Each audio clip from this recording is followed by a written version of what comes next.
Uttar Pradesh police की outsourcing भर्ती वाले एक लेटर के वायरल होने पर हड़कंप मच गया। पुलिस सफाई दे चुकी है कि त्रुटिवश यानी कि गलती से यह लेटर जारी हुआ और विभाग और शासन का ऐसा कोई प्रस्ताव विचाराधीन नहीं, लेकिन गलती से जारी हुए लेटर के बाद विपक्ष को योगी सरकार पर निशाना साधने का मानो एक मौका मिल चुका। अखिलेश यादव योगी सरकार पर हमलावर है, लेकिन सवाल इस बात को लेकर है कि अगर पुलिस मान चुकी है कि गलती से लेटर जारी हुआ है तो फिर अखिलेश यादव इस मुद्दे को उठाकर जनता में भ्रम क्यों फैला रहे हैं। सवाल यह भी है कि क्या योगी सरकार लापरवाह ऑफिसर्स पर भी एक्शन लेने जा रही है। आज इसी मुद्दे पर करेंगे बहस, लेकिन सबसे पहले मामले को समझाने के लिए यह रिपोर्ट आप देखिए।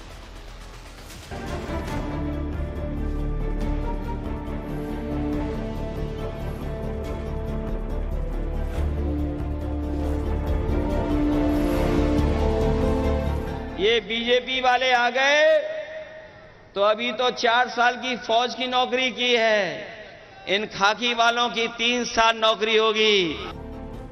सोशल मीडिया पर यूपी पुलिस का एक लेटर जमकर वायरल हो रहा है। वायरल हो रहे इस लेटर में आउटसोर्सिंग के जरिए पुलिस की भर्ती करने की बात की जा रही है। इस लेटर को सोशल मीडिया में वायरल होने के बाद हड़कंप मचा हुआ है।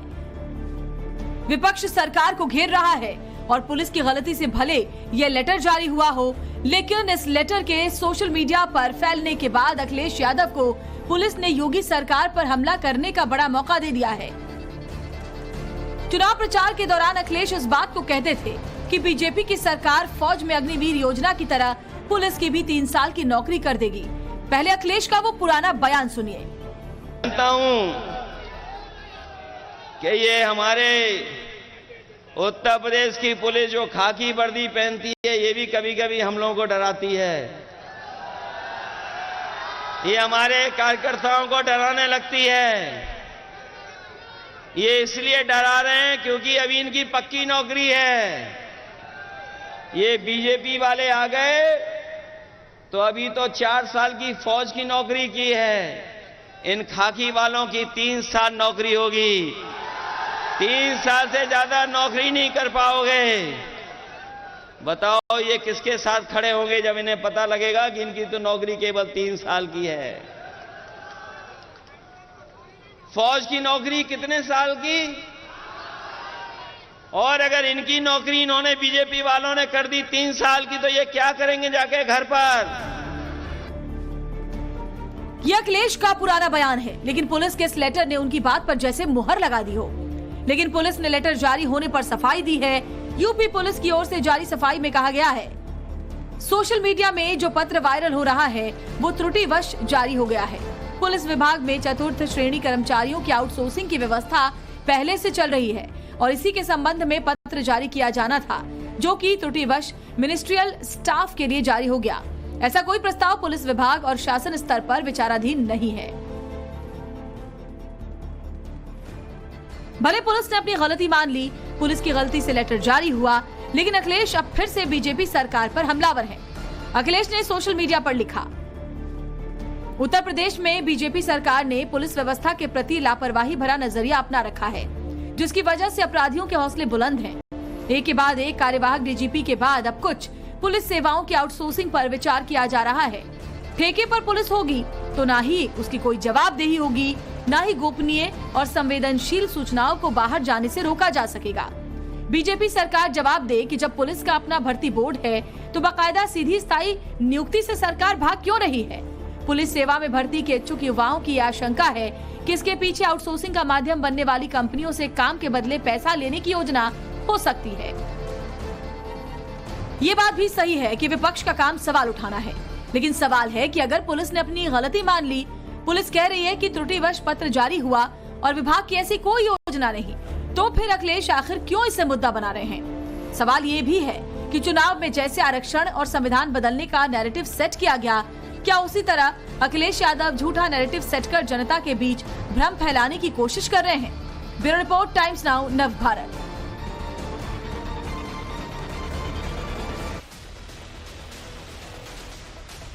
देखिए, जब सोशल मीडिया पर ये पुलिस की तरफ से जो लेटर सामने रखा गया तो इसको लेकर बहुत सारे सवाल उठने लगे।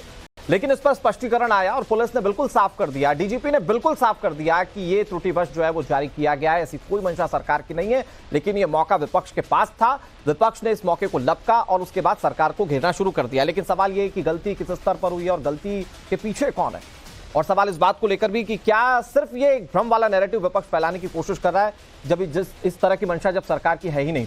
हम बातचीत करेंगे, कई सारे मेहमान हमारे साथ जुड़ गए। हमारे साथ राकेश त्रिपाठी जुड़ गए जो कि प्रवक्ता हैं भारतीय जनता पार्टी के, हमारे साथ विक्रम सिंह जुड़ गए जो कि पूर्व डीजीपी उत्तर प्रदेश के, हमारे साथ कपिल श्रीवास्तव जुड़ गए जो कि समाजवादी पार्टी के प्रवक्ता हैं, और हमारे साथ अजय वर्मा जी जुड़ गए जो कि कांग्रेस पार्टी के नेता हैं। सभी मेहमानों का बहुत बहुत स्वागत है। मैं शुरुआत विक्रम सर आप ही से करता हूं। जब इस तरह के कोई भी फैसले होते हैं जो पुलिस विभाग में लिए जाते हैं, सर एक बार जरा उनकी ऑथेंटिसिटी बताइएगा, उसमें सरकार का रोल बताइएगा, और विभागीय स्तर पर जब इस तरह का लेटर बाहर आ जाता है तो जिम्मेदारी किसकी होती है? निसंदेह जिसके हस्ताक्षर बताए जाते हैं उसकी जिम्मेदारी होती है, लेकिन 3 घटनाक्रम आपके पास एक पत्र है जिसके बारे में खंडन शासन से और पुलिस महानिदेशक प्रशांत कुमार से आ गया, तो इसका पटाक्षेप हो जाना चाहिए था। त्रुटिपूर्ण तरीके से कभी कभार ऐसे परिपत्र निर्गत हो जाते हैं और उसका खंडन अगर आ जाए तो बात खत्म, लेकिन ये एक अवसर किसी को दिखाई पड़ा और उस अवसर को लपक करके उसका जितना भी निचोड़ करके गंडे से जितना रस निकल सकता है उसको निकाला जाए। आप देखें आपके कार्यकाल में जितनी फर्जी भर्तियां हुई थी, आप भूल गए? जिसके ऊपर मुकदमे लिखे गए थे, आईपीएस अफसर सस्पेंड हुए थे और भर्तियां निरस्त की गई थी, जरा उसके ऊपर भी गौर कर लें। लगाने से पहले आप देख लें कि पुलिस विभाग कोई ऐसा नहीं कि मनमाने तरीके से कोई भी काम संभव हो। ये 1861 के पुलिस एक्ट से 150 साल से हमारी व्यवस्था चल रही है, उसमें बल्कि विवेक का भी कोई स्थान नहीं है। और अगर कोई त्रुटिपूर्ण तो निर्णय कहीं भी हो सकता है, लेकिन उसको अगर करेक्ट कर लिया गया तो बात का समाधान वही हो जाना चाहिए था। लेकिन और अगर मैं ये भी कहूंगा, त्रुटिपूर्ण अगर हुआ, किसने साइन किया और किसने प्रस्तुत की फाइल, उनके ऊपर भी दंडात्मक कार्रवाई होनी चाहिए। इस तरीके से सर आपसे सबसे पहले बात करना इसलिए जरूरी था ताकि आप दर्शकों के मन में ये बात क्लियर कर दें कि विभागों के स्तर पर इस तरह की गलतियां हो सकती हैं या नहीं हो सकती हैं, और साथ ही साथ ये भी आप क्लियर कर दें कि इस तरह की क्या मंशा होती है किसी सरकार की, वो इस तरह की चीजों को लागू कर सकते हैं। मैं आगे बात करूंगा विक्रम सर, आपसे चर्चा होती रहेगी, हमारे साथ दूसरे राजनीतिक मेहमान भी जुड़े हुए। लेकिन राकेश जी देखिए, बात उठी है तो दूर तलक जाएगी, और ये ऐसा मसला है जो बहुत सारी चीजों पर सोचने को मजबूर कर देता है। मसलन अगर पुलिस में आउटसोर्सिंग होगी फिर उसकी जवाबदेही कौन करेगा? ये बिल्कुल ठीक वैसा ही हो जाएगा जैसे सिक्योरिटी जो चलाते हैं ना कुछ लोग, एजेंसी जो सिक्योरिटी चलाती है, अगर पुलिस को भी आउटसोर्स कर देंगे तो ये ठीक वैसा ही नजर आता है।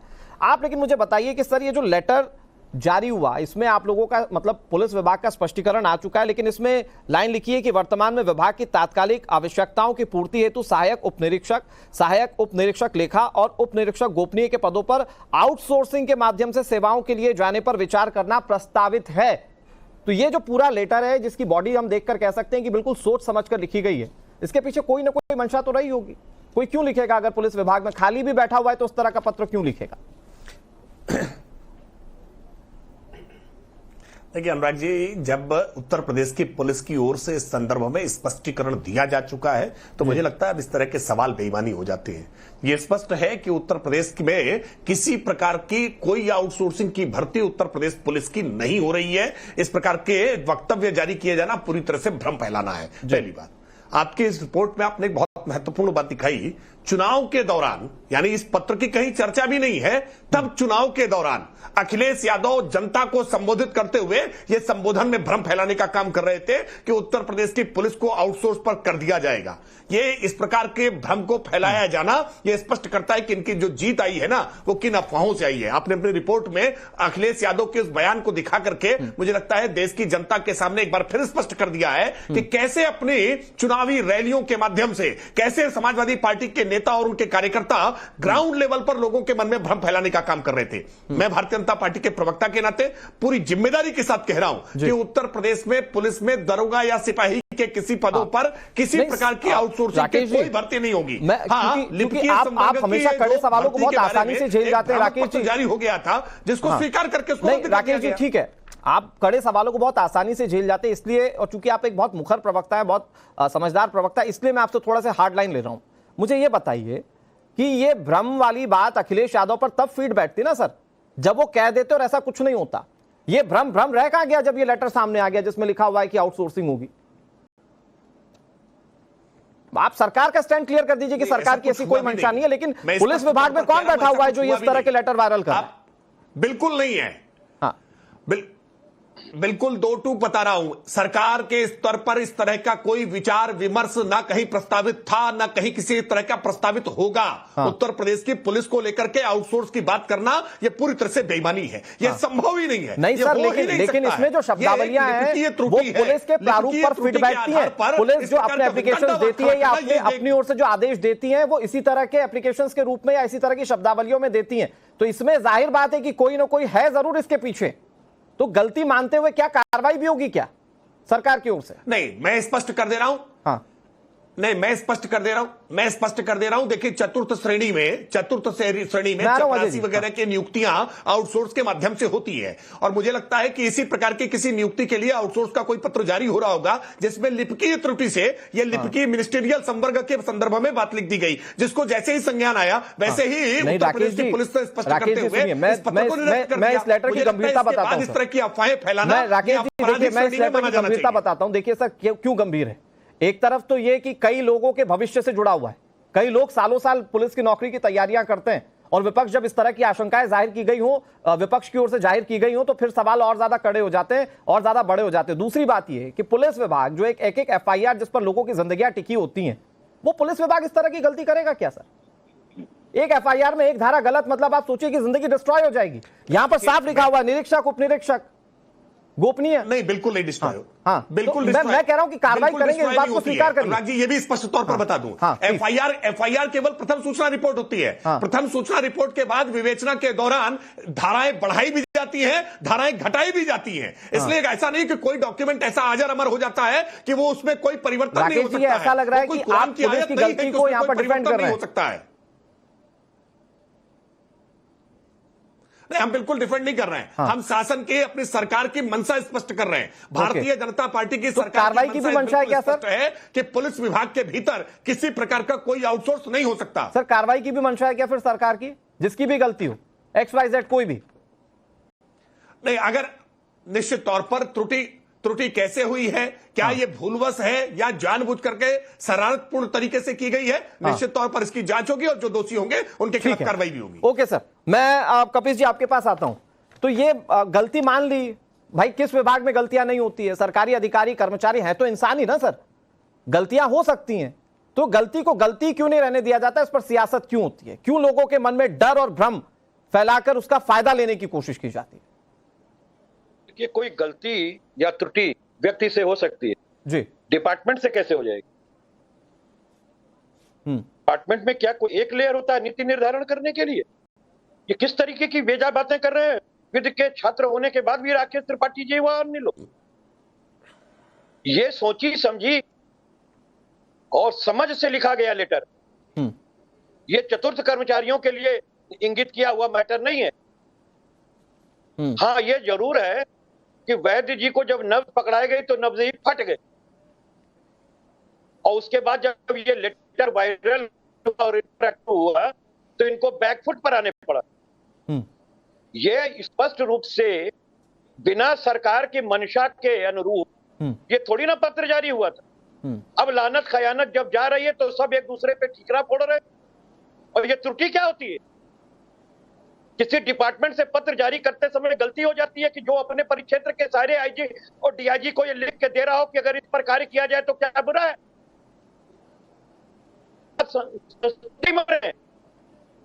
इसके मतलब है कि आपने ऊपर से निर्देश मिला और ऊपर से जो शासन का निर्देश अगर ऐसा है कपिश जी, देखिए अगर ऐसा आप लोग कह रहे थे अग्निवीर में 4 साल की नौकरी कर दी, तो बीजेपी उस बात पर तटस्थ है ना सर, उस बात पर तो वो टिके हुए हैं और उसको लागू कर चुके हैं। यहां पर अगर सरकार की मंशा है तो फिर सरकार क्या सिर्फ विपक्ष के सवाल उठा देने भर से यूटर्न पर आ गई? मैं बहुत स्पष्ट सी बात कह रहा हूं। हाँ, अग्निवीर वो ये लोग लाते, कोई हम लोग तो लाए नहीं थे, हम तो आज भी विरोध कर रहे हैं। हाँ, और उसी योजना के तहत ही हम लोगों ने ये बात की, अपनी एक चीज जारी की थी कि हो सकता है आने वाले समय में उत्तर प्रदेश पुलिस को भी आउटसोर्सिंग पे कर दें या 3 वर्ष की नौकरी कर दें। और वो आपको सामने एक लेटर बरामद है, इन्हीं का है।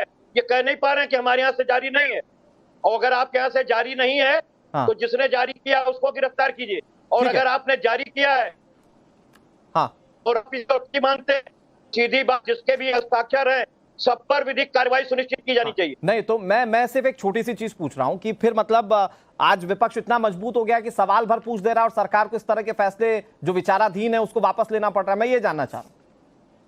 बहुत सीधी सी बात है, जिस तरीके का रिजल्ट आया है, हाँ। भारतीय जनता पार्टी अब किसी इलेक्शन को हल्के में नहीं ले सकती है। योगी आदित्यनाथ जी के अपनी अनुशंसा पे ये जारी पत्र है तो बड़ा विपरीत है। ये वो बातें होने जा रही है जो हमारे राष्ट्रीय अध्यक्ष जी कह रहे थे, वो चरितार्थ हो रही है। और जब ये जनता के बीच वायरल हुआ, बात को हजम नहीं हो रही है, इसलिए क्योंकि केंद्र से कपिल जी अगर तो ये चुनाव से पहले आया होता और आप कह रहे होते कि ये लोग तो बहुत एरोगेंट हैं और इसलिए ये अपने मर्जी के फैसले थोपे जा रहे हैं, तो अगर ये चुनाव से पहले आता तो समझ में आता। आप कह रहे हैं चुनाव के नतीजों से ये डर गए, तो चुनाव के नतीजों के बाद ये क्यों जारी करेंगे सर? मैं तो सीधी बात कह रहा हूँ, योगी आदित्यनाथ ने अपना कार्रवाई शुरू कर दी। जैसे हाँ, ठीक है राकेश जी, मुझे लगता है आपका जवाब देना ज्यादा जरूरी है। वो कह रहे हैं गलती पूरे डिपार्टमेंट की है, सिर्फ एक व्यक्ति की गलती नहीं है। हाँ ठीक है कपिल जी, आपकी बात का जवाब दे रहे, फिर मैं अजय जी के पास जा रहा हूँ। मैं एक छोटे से उदाहरण से याद दिला रहा हूँ जी। मैं एक छोटे से उदाहरण से याद दिला रहा हूं। अभी लोकसभा को जो हालिया संपन्न चुनाव है, जिसमें अमेठी से सांसद जीत करके आए किशोरी लाल शर्मा ने अपना जो शपथ पत्र दाखिल किया है, चुनावी हलफनामा दिया है, उस शपथ पत्र में 18वीं लोकसभा की जगह 17वीं लोकसभा लिखा है और उस शपथ पत्र को स्क्रूटनी के बाद वैलिड भी ठहरा दिया गया। तो गलतियां तो चूक तो हुई है ना, इस प्रकार की त्रुटियां हो जाती हैं। क्या आप तुरंत अपने आप घोषित कर रहे हैं क्या कि किशोरी लाल शर्मा का चुनाव अवैध घोषित कर देना चाहिए? क्या किशोरी लाल शर्मा का की संसद सदस्यता निरस्त कर देनी चाहिए, उनकी शपथ नहीं होनी चाहिए? क्या कपिल श्रीवास्तव के तर्क के आधार पर इस बात को अभी तुरंत इसी मिनट में मान लिया जाए? कपिल श्रीवास्तव जी जिस तरह की बात कर रहे हैं, ये बहुत बचकाने तर्क है। इस प्रकार के बचकाने तर्कों से नहीं चलता है। मैं स्पष्ट तौर पर कह रहा हूं, जब सरकार ने स्पष्ट कर दिया, उत्तर प्रदेश की पुलिस ने कल ही स्पष्ट कर दिया, उसके बावजूद इस तरह की बातें लगातार कहना, क्या ये जान? ठीक है Rakesh ji, made your point नहीं है। राकेश जी आपका पॉइंट आ गया, ठीक है। कपिल जी मैंने आपको अच्छा मौका दिया और आपने बिल्कुल अच्छे तरीके से गिरा। ठीक है कपिल जी, अजय जी भी इंतजार कर रहे हैं अपनी बारी का। ठीक है कपिल जी, मैं आ रहा हूं आपके पास। ठीक है ओके कपिल जी, मैं आ रहा हूं आपके पास। जानबूझ करके मेरी आवाज को दबाने का प्रयास कर रहे हैं। नहीं राकेश जी और कपिल जी, आप दोनों की आवाज बिल्कुल अनकट जा रही है। मैं बिल्कुल क्लियर कर दूं आप दोनों को, आपकी आवाज बिल्कुल अनकट जा रही है, कोई आवाज कहीं नहीं दबा रहे। ठीक है मैं आ रहा हूं आपके पास। ठीक है ओके मैं आ रहा हूं। कपिल श्रीवास्तव ने बीच में बोलना शुरू किया ना। ठीक है नहीं राकेश जी, लेकिन आपकी बात गई है। नहीं राकेश जी, आपका सरकार का पक्ष गया, मैं बिल्कुल सुन के कह रहा हूं। जवाब तो कम से कम आपका पक्ष और सरकार का पक्ष गया, ठीक है ओके अजय वर्मा जी। लेकिन जो गलतियां, देखिए कहा जाता है कि गलतियां तो भगवान भी माफ कर देता है, तो गलती अगर हो गई है तो माफ करने में क्या बुराई है? इस पर सियासत क्यों या अपने सियासी पहलुओं को क्यों टटोलने की कोशिश कर रही है राजनीतिक पार्टियां कि ऐसा है कि बहुत बड़ा अपराध अगर इंप्लीमेंट हो गया होता या किसी की नौकरी पर कोई बात आ जाती तब समझ में आता। यहां ये लेटर सामने आया, यहां पर विभाग ने क्लियर कर दिया कि भाई साहब ये गलत है। अब कानूनी कार्रवाई या फिर इस पर कार्रवाई, विभागीय कार्रवाई की बात आप लोग कह लीजिए, ठीक है, लेकिन इस पर सरकार के खिलाफ भ्रम फैलाने की कोशिश क्यों? अनुराग, जो गलती जानबूझकर की जाए और किसी टेस्टिंग के लिए की जाए, देखिए इन लोगों का काम तो ये है, जोर से बोलो, सुबह बोलो, रोज बोलो, शाम बोलो, तेज बोलो, झूठ बोलो, ऊपर से नीचे तक बोलो। हाँ। ये एक इनका प्रायोजित कार्यक्रम है। ये जनता में इसको भेज कर टेस्ट करना चाह रहे थे कि इसका एक्शन रिएक्शन क्या होगा। ये सोची समझी रणनीति है, सहयोग और प्रयोग के तहत जो बोलते हैं ना, ये इनका प्रयोग है। भारत सरकार में आपने देखा कि अग्निवीर के मामले में आर्मी में किस तरह से लोगों को इन्होंने कर रखा था, और एयरफोर्स मतलब जो लोग लगे हुए होते थे एयरपोर्ट पर, वहां अडानी फोर्स और अडानी नाम लिखने शुरू हो गए। तो ये प्लानिंग के तहत ये काम सरकार का है। त्रुटि जो होती है ना अनुराग, इसके बाद आ रहा हूं। हाँ। एक त्रुटि जो होती है वो एक वर्ड में होती है। आपने लेटर बता के इनको बता दिया, और ये जो तुलनात्मक अध्ययन भाजपा के ज्ञानी प्रवक्ता कर रहे हैं, मुझे तो इनके पढ़े लिखे वो हो रहा है। ये तुलनात्मक अध्ययन किशोरी लाल से कर रहे हैं। अरे भाई आपका बस चलता तो अब तक रद्द भी करा देते चुनाव, वो तो आपका बस नहीं चलता। जनता ने और भगवान श्री राम ने आपके मुंह पे तमाचा मारा और आपको पता चल गया वो तो थोड़ी सी गलती रह गई आपके पास संस्थान से, इसलिए आप कर गए। लेकिन अब जनता समझ चुकी है, लाखों करोड़ों लोगों के युवाओं से, भविष्य से आप खिलवाड़ कर रहे हैं और प्रदेश में भी करने जा रहे हैं। अजय जी सुनिए ना, मैं कह रहा हूं कि आप लोग तो कम से कम जनता परस्त राजनीति करते हैं जिसमें जनता का फायदा हो, है ना? मैं इसमें गलत तो नहीं कह रहा हूं। मुझे ये बताइए कि अगर आप लोगों को सिर्फ जनता की पड़ी है और ये फैसला जनता के बहुत खिलाफ हो सकता था या आने वाले यूपी पुलिस के एस्पिरेंट्स के लिए बहुत खराब हो सकता था, तो सरकार तो क्लियर कर चुकी है। चलिए मैं कहता हूं पहले मंशा थी भी, अब तो क्लियर कर दिया उसने कि ऐसी कोई मंशा नहीं है या हम ऐसा कोई फैसला लागू नहीं करने जा रहे हैं, तो फिर अब सियासत क्यों? सुन लीजिए, आप तो अपने मकसद में कामयाब हो गए ना कि भाई हमें जनता पर राजनीति करनी थी। कोई मतलब नहीं है। हाँ। हम तो विपक्ष है, सवाल उठाएंगे, त्रुटि बताएंगे। हाँ। इनकी तरह एजेंडा और पॉलिटिकल विंडेटा नहीं चलाएंगे। ये जनता में इन्होंने जानबूझकर ये प्रयोग किया है, उसका एक्शन रिएक्शन लेने के लिए खिलाफ कार्यवाही हो और जनता को पता तो चले कि इनके अभी तो मुझे लगता है कि देश की पूरी जनता में या यूपी की पूरी जनता में ये फैसला पहुंचा ही नहीं होगा, तो उस पर फैसला ले लेना और उस पर यूटर्न ले लेना, मुझे नहीं लगता कि इस पे ठीक कह रहे हैं आप अजय जी। चैनल ने अगर नहीं पहुंचाया तो देश में बहुत सारे प्लेटफॉर्म है, पूरे देश में पहुंच चुका है। सर हम तो शुरू से अरे अजय जी चर्चा कर रहे हैं, डिबेट कर रहे हैं, तो आप समझिए ना बड़ा मुद्दा है। और मैंने तो कहीं ज्यादा सवाल पूछे राकेश जी से आज इस पे, आपको तो खुश होना चाहिए। अखिलेश जी को कोई ख्वाब आया था कि आज तक चुनावों में इसकी घोषणा करी थी, या हमारे नेताओं ने जो कहा था कि घोषणा तो संविधान बदलने की भी आप कर रहे थे, बदल देते हैं। अगर तो आया नहीं, मौका नहीं मिला, अब तो नायडू और नीतीश बदलेंगे। अब तो नायडू साहब और नीतीश बदलेंगे। और राकेश जी से कहिए कि वो अपनी योग्यता दिखाया करें, तुलनात्मक अध्ययन हाथी का हाथी से करें, चींटी का चींटी से करें, मुद्दों का मुद्दों। अच्छा चलिए ठीक है, आप कह रहे हैं त्रुटि लाइन में नहीं हो सकती है, शब्द में हो सकती है। मैं विक्रम सर के पास चले जाता हूं। ये किसी भी तरीके से कंसिडरेबल है क्या विक्रम सर, जो गलतियां इसमें हुई हैं? गलतियां हुई है ये तो पुलिस विभाग भी मान रहा है, ये कंसिडरेबल है कि हाँ इस तरह की गलती हो सकती है, या ये अपने आप में अनोखा पहला मामला है और उसको क्राइम की श्रेणी में रखना जरूरी है जैसा कि विपक्ष कह रहा है? अनुराग जी, मैं राजकीय पत्राचार के बारे में कुछ प्रकाश डालना चाहूंगा। बड़े विद्वान पैनलिस्ट हैं जिनसे मैं सीखता हूं। इस पत्र पे हस्ताक्षर डीआईजी एस्टैब्लिशमेंट यानी डीआईजी स्थापना ने किया है, एडीजी ने नहीं किया है, बिल्कुल डीजीपी ने नहीं किया है, किसी डीजी ने नहीं किया है। और उन्होंने केवल अभिमत मांगा कि अगर हम इस प्रक्रिया को प्रारंभ करें तो आपका अभिमत क्या होगा। ये इस तरीके की बातें आती हैं और अभिमत मांगे जाते हैं। होता क्या है, जब डीजीपी अपने समझ से कहते हैं कि ये इस पे चर्चा करने का समय आया है और तब इसका प्रस्ताव शासन को जाता है। जब शासन इस पे अनुमति देता है तब ये प्रक्रिया लागू होती है। अभी तो वही बात है कि अभी विवाह हुआ नहीं और हम बच्चे के नाम के बारे में दो हाथ कर रहे हैं। अरे भाई कुछ तो समझ लीजिए, डीआईजी शादी तो कट गई, बहुत छोटा अधिकारी होता है। कह रहा हूं विक्रम सर, शादी तो कट गई, ये टेम्परेरी शादी पहले कट गई। ये डीआईजी ऐसा होता है कि स्व विवेक से उन्होंने पत्र लिखा। अब मैं बता दूं आपको, अभी मुझे अगर डीआईजी एस्टैब्लिशमेंट लिखा है, अपने मन से भी लिखा है और अभिमत मांगा है। अभी तो प्रस्ताव गया नहीं कि हमने आउटसोर्स कर दिया है। अभी तो आप अभिमत मांगा है। अभिमत जब इकट्ठा होगा कि इतने आईजीज ने कहा हाँ, इतने आईजीज ने मतलब विक्रम सर विपक्ष जल्दबाजी कर रहा है, इतने कहना, और उसके इकोनॉमिक्स के ऊपर और उसकी मेरी आपके ऊपर एडवाइस होगी कि दो दिन डीजी ऑफिस में अटैच होकर समझ लें। डीजी ऑफिस में ऐसे काम नहीं होता है कि डीआईजी चिट्ठी निर्गत कर दी तो डीजीपी बाध्य है उसके ऊपर पालन करने का। पहले वो उसने प्रस्ताव मांगा है, प्रस्ताव देखेगा उसकी इकोनॉमिक्स को, तो मतलब ये सिर्फ प्रस्तावित था। अजय जी मैं कुछ समझना चाह रहा हूँ। अजय जी एक मिनट, मैं कुछ समझना चाह रहा हूँ विक्रम सर से, क्योंकि उनका प्रशासनिक लंबा अनुभव है। मुझे ये बताइए कि ये जो है अभी सिर्फ प्रस्तावित था जिस पर सरकार विचार करती है और उसके बाद ये लागू होता है, यही कह रहे हैं सर आप? ज्ञान तो कहीं से मिल सकता है, जरूरी कोई अफसरों पर ही मिले ज्ञान। अरे मैं यही कह रहा हूँ, पहले प्रस्ताव लेते हैं लोगों। अजय जी आप हमारे नेताजी अगर अवसर देते हमें तो ठीक है, वरना फिर मेरा निवेदन ये है, अभिमत मांगा गया है। कोई कार भी आती है तो उसमें अभिमत मांगा जाता है। अगर आप सुन ले तो मेरी बात स्पष्ट हो जाएगी, और आप सुनना नहीं चाहते हैं तो मैं राजनीतिक व्यक्ति नहीं हूँ। अगर मेरी बात सुन ले तो बड़ी कृपा होगी। अरे किसी ने ये कहा इसको अप्लाई कर ले। अच्छा विक्रम सर, वो एक सवाल पूछना चाह रहे हैं। अजय जी प्लीज सवाल पूछिए। कोई बात नहीं, फिर आप वो एक सवाल पूछना चाह रहे हैं। ठीक है अजय जी, सम्मान से जवाब दीजिए। हाँ मैं कह रहा हूँ, जब देश में चुनाव होते हैं तो सबसे पहले अधिसूचना जारी होती है, डायरेक्ट चुनाव नहीं होते। ऐसे ही अगर ये काम करेंगे तो सबसे पहले सहमति तो लेंगे, आपकी राय तो मांगेंगे या डायरेक्ट कर देंगे, बस ये सवाल। ठीक है विक्रम सर प्लीज। अब मैं आपकी बात कर, हमारे पास कोई कार भी आती है तो कहते हैं ये कार का प्रस्ताव आया है, ये बुलेट प्रूफ है, आप इसके बारे में अभिमत दें। साल में ऐसे 25 जाते हैं कि आप अपना अभिमत दीजिए, और अभिमत जब जाता है तो उसका मूल्यांकन होता है, उसकी इकोनॉमिक्स में वर्कआउट होता है, और फिर वो प्रस्ताव जाता है डीजीपी के यहाँ। डीजीपी या तो उसके ऊपर रद्दी की टोकरी में डाल देंगे, ये समझते हैं कि सारगर्भित प्रस्ताव है तो शासन को भेजेंगे। शासन में जाकर के उसके ऊपर चिंतन होगा, व्यवहारिक होगा, तो गृह मंत्रालय उसको मुख्यमंत्री जी को भेजेगा और कैबिनेट। मतलब ये कि सर कई लेयर्स में इस तरह के फैसले जो है वो इंप्लीमेंट होते हैं। तो मुझे बस एक लाइन में जवाब दीजिए विक्रम सर कि फिर विपक्ष जब सवाल उठा रहे तो क्या जल्दबाजी कर रहा है सवाल उठाने में?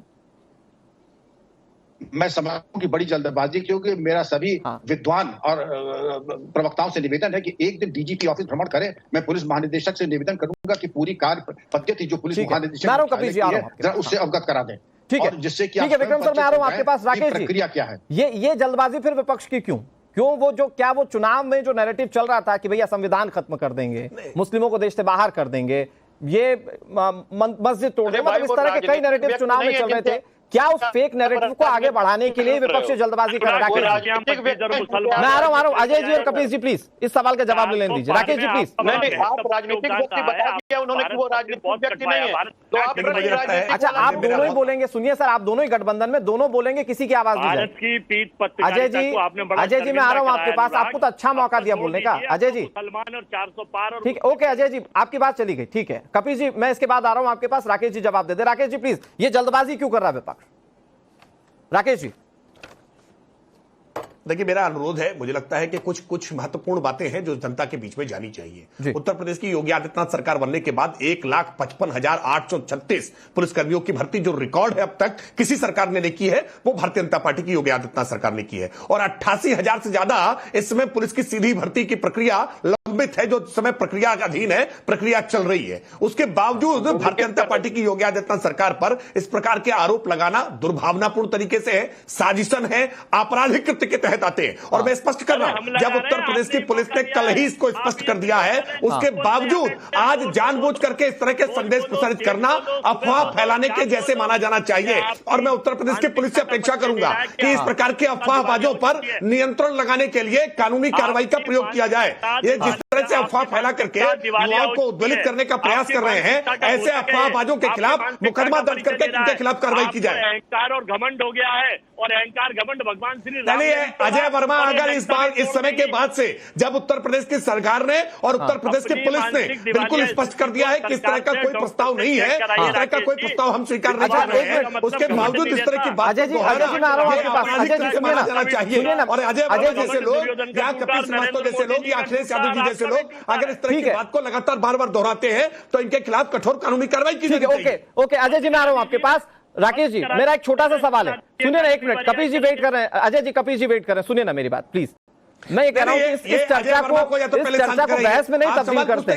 यहाँ मुझे लगता है राकेश जी, यहाँ इंफॉर्मेशन पहुंचना जरूरी है कि अगर फेक नैरेटिव फैलाने की कोशिश की जा रही तो एक क्लियरिटी लोगों के मन में हो। एक छोटा सा सवाल राकेश जी, फिर मैं कपिल जी के पास जा रहा हूं। बहुत छोटी सी बात कहिएगा इस पे कि आप खुद मान रहे कि साजिश है, तो क्या विभाग में बैठा हुआ कोई व्यक्ति साजिश करा? पहली बात ये। दूसरी बात ये कि जब इतने चरण होते हैं, जो कि विक्रम सर ने समझाया कि किसी भी आदेश के जनता तक इंप्लीमेंट होने में कई चरण होते हैं, आखिरी में सरकार उसको इंप्लीमेंट करती है, तो जब इसको शुरुआती स्टेज पर वायरल कर दिया गया, तो वायरल करने के पीछे कौन है? देखिए अनुराग जी, मैं स्पष्ट तौर पर पहले भी कह चुका हूं, मैं फिर दोहरा हूं, मानवीय भूल के कारण या लिपिकीय त्रुटि के कारण अगर ऐसा हुआ है तो निश्चित तौर पर मुझे लगता है कि क्षमा दिया जाना चाहिए। ये मानवीय भूल है, लेकिन वायरल हुआ ये मानवीय तरीके से षड्यंत्र के तहत समाजवादी पार्टी के हाथ में एक मुद्दा थमाने के लिए प्रयास किया गया है, तो निश्चित तौर पर कार्रवाई भी आपको होती हुई दिखाई पड़ेगी। ठीक है, लेकिन आप चूंकि कपिल जी आप तो खुद एक लॉयर हैं, और मुझे लगता है कि आप जो विक्रम सर ने बताया आप उससे इत्तेफाक रखते होंगे। तो जब ये कई चरणों में है और इंप्लीमेंटेशन के लिए आखिरी में सरकार के पास जाना है, तो ये जल्दबाजी क्यों ये सारी चीजों को लेकर? ये तो लोगों के मन में भ्रम पैदा करेगा ना सर। कपिल जी, लोगों के मन में सरकार स्वयं भ्रम नहीं, और स्पष्टता दिए जाने के बाद भी नहीं, स्पष्टता दिए जाने के बाद भी अफवाह फैला रहे हैं, अभी भी अफवाह फैला रहे हैं। जब स्पष्टता दी जा चुकी है उसके बाद भी अफवाह फैला रहे हैं। अब तो कम से कम अफवाहों को थाम लीजिए, अब तो कम से कम शांत हो जाइए। ये क्रिमिनल अगर किसी ने किया है तो ये सरकार। नहीं, आप ये बताइए, जब पुलिस ने कल ही स्पष्ट कर दिया, जब उत्तर प्रदेश पुलिस ने कल ही स्पष्ट कर दिया, उसके बाद अखिलेश यादव जानबूझ करके दुर्भावनापूर्ण तरीके से आपराधिक कृत्य नहीं कर रहे हैं क्या ये समाजवादी पार्टी जो लगातार इस संदर्भ में ट्वीट कर रही है, ये आपराधिक कृत्य नहीं है क्या? उत्तर प्रदेश की पुलिस के स्पष्टीकरण के बाद भी इस तरह की अफवाह फैलाना, ये उत्तर प्रदेश के युवाओं को जानबूझ करके भड़काने जैसा नहीं है क्या? ये गैर जिम्मेदार रवैया क्यों अपना रहे हैं? जब उत्तर प्रदेश की पुलिस स्पष्ट कर चुकी है, क्या उत्तर प्रदेश की पुलिस के स्पष्टीकरण से आप संतुष्ट नहीं है? आप बताइए, क्या आप उत्तर प्रदेश की पुलिस के वक्तव्य को नहीं मानते? सीधी सी बात है, आप चिल्ला लो, चीख लो, उससे कोई फर्क नहीं पड़ता। ये सरकार की मंशा थी नहीं और नहीं, इस कपिल सरकार की श्रीवास्तव, आप मंशा बताओ के आपके पीछे अनुक्रम में मंशा ये क्या है? चिट्ठी लिखी क्या गई उत्तर कि प्रदेश नहीं के लिखी गई? युवाओं को अगर ये आप भड़का फर्जी करके चिट्ठी उत्तर है, प्रदेश की कानून व्यवस्था बिगाड़ना 419 चाहते हो? 67 नहीं, आप मंशा बताइए, आपकी मंशा क्या है? आप उत्तर प्रदेश के युवाओं को क्यों भड़काने का प्रयास कर रहे हैं? उत्तर प्रदेश के युवाओं को भड़का करके क्या कानून व्यवस्था आप बिगाड़ने का प्रयास कर रहे हैं? कि इस तरह की चिट्ठी जारी करा के लोगों का मन टोया जाए। नहीं, सरकार ने मंशा स्पष्ट बता दी आपको, उसके बावजूद जानबूझ करके आप जो बार-बार ये झूठ फैला रहे हैं, इस झूठ के पीछे आपकी मंशा क्या है? आप जानबूझ करके युवाओं को भड़काने का प्रयास क्यों कर रहे हैं? इसके पीछे आपकी मंशा क्या है? भारतीय जनता अभी चुनाव समाप्त हो चुके हैं, चुनाव के बाद भी आप जानबूझ करके युवाओं को भड़काना चाहते हैं? क्या उत्तर प्रदेश की शांत कानून व्यवस्था आपको रास नहीं आ रही है? अच्छा, मैं एक लाइन में कपिल जी एक मिनट, ठीक है, आपने मंशा पर सवाल उठा दिए, सरकार कह रही है हमारी कोई मंशा नहीं थी, लेकिन पुलिस विभाग का स्पष्टीकरण क्या वो विपक्ष के लिए किसी तरह से कंसिडरेबल नहीं, जो राकेश जी भी कह रहे हैं? सबसे पहली चीज तो ये है कि राकेश भाई को शांत होना चाहिए जब मैं बोल रहा हूं। मैंने तो उनके बारे में नहीं बोला। हाँ, मैं बार बार कह रहा हूं कि अगर ये नहीं, मैं बोलता हूं तो उस समय लगातार आप चीखें, ये सठे समाचारित होगा भाई। अगर कपिल श्रीवास्तव या अजय वर्मा मेरे बीच में बोलेंगे तो आप विश्वास रखिए कपिल श्रीवास्तव जी, आपके और अजय वर्मा के बीच में मैं भी लगातार बोलने की क्षमता रखता हूं। आप इसलिए चर्चा को चर्चा की तरह रखिए, जब सवाल पूछा जाए तो जवाब दिया करिए। मैं कह रहा हूं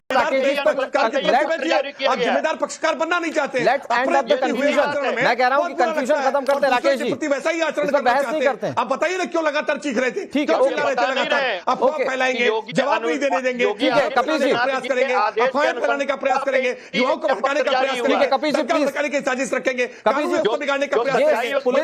पुलिस का स्पष्टीकरण कंसीडर क्यों नहीं कर रहे आप? Kapil ji last line, police का बार बार कह रहा हूं, क्लेरिफिकेशन कंसीडर क्यों नहीं? नहीं, मंशा नहीं है इनकी। पुलिस ये अपने चाहते मन हैं से कि उत्तर कोई प्रदेश भी में निर्णय कानून नहीं व्यवस्था लेती है बिगड़ बिना जाए। उत्तर सरकार प्रदेश में युवा सड़क पर आ जाए, लेकिन किसी तरह से युवा सड़क पर आने वाले नहीं है। आपकी मंशा फलीभूत नहीं होने वाली है। ठीक है, उत्तर प्रदेश ओके, मैं आ रहा हूं राकेश जी मैं आ रहा हूं आपके पास। Okay, you made your point. Okay Kapil ji, आपकी बात पहुंच गई। मैं आखिर में आ रहा हूं आपके पास, अजय जी। अच्छा देखिए, मैं कह रहा हूं कि ठीक है, ओके कपिल जी, अजय जी कुछ कहना चाह रहे हैं। मैं अजय जी के पास एक सवाल के साथ जा रहा हूं कि ऐसा तो नहीं है कि सरकारी विभाग में गलतियां हुई नहीं है इससे पहले? अरे बड़ा फेमस फ्रेज है हमारे देश में कि मरने के लिए भी हमारे देश में लोगों को सर्टिफिकेट दिखाना पड़ता है कि देखो साहब, मरने के बाद एक बार साबित हो गए डॉक्यूमेंट्स में तो उसमें दिखाना पड़ता है कि देखिए साहब हम जिंदा हैं। तो ये तो सरकारी तंत्र की व्यवस्था है, तो उसमें आप क्यों ये कंसिडर नहीं कर पा रहे हैं कि इस तरह की गलतियां हो सकती हैं? देखिए अनुराग, एक चेहरे पे कई चेहरा लगा लेते हैं लोग। इनकी जो पुरानी 10 साल के रिकॉर्ड है अजय वर्मा जी किशोरी लाल शर्मा की गलती को गलती नहीं मानना चाहते। किशोरी लाल शर्मा ने जो 17वीं लोकसभा का भर दिया, हलफनामा दे दिया, जबकि झूठा हलफनामा दिया जाना, हलफनामे में त्रुटि की चुनाव लड़ने के लिए दिया गया हलफनामा सांसद के सदस्य की तरफ से, उसको ये इग्नोर कर रहे हैं। किशोरी लाल शर्मा के अपराध को ये अपराध नहीं मानना चाहते, उनकी गलती को गलती नहीं मानना चाहते। यानी किशोरी लाल शर्मा ने जो किया वो ठीक है, और उत्तर प्रदेश के किसी पुलिसकर्मी के द्वारा, कोई मिनिस्ट्रियल स्टाफ के द्वारा कोई गलती हो गई है तो भारी भरकम अपराध हो गया, 10 सेकंड फांसी देनी चाहिए। और किशोरी लाल शर्मा के प्रति क्या, किशोरी लाल शर्मा 10 सेकंड दे दीजिए, अजय वर्मा जी अपनी बात करें। शर्मा ने जो अपराध किया है, झूठा शपथ पत्र दिया है, शपथ पत्र में जो उसने भारी भरकम अपराध किया है, क्या उसके लिए किशोरी लाल शर्मा? अजय जी वक्त इतनी इजाजत दे रहा है, चाहिए या नहीं? खैर अजय वर्मा बताना। मुझे लगता है कि जनता के मन में सारी चीजें स्पष्ट हो गई होंगी। हाँ ठीक है, अजय जी प्लीज जल्दी से 10 सेकंड। ये सोची समझी रणनीति के तहत काम कर रहे हैं। इनका पॉलिटिकल विंडेटा है, इनकी ऊपर से नीचे तक सरकार जनता को तय करने बहुत अच्छी चर्चा की आप लोगों ने। बहुत शुक्रिया आप सभी मेहमानों का हमारे साथ जुड़ने के लिए। विक्रम सर का खास तौर पर शुक्रिया, उन्होंने सारी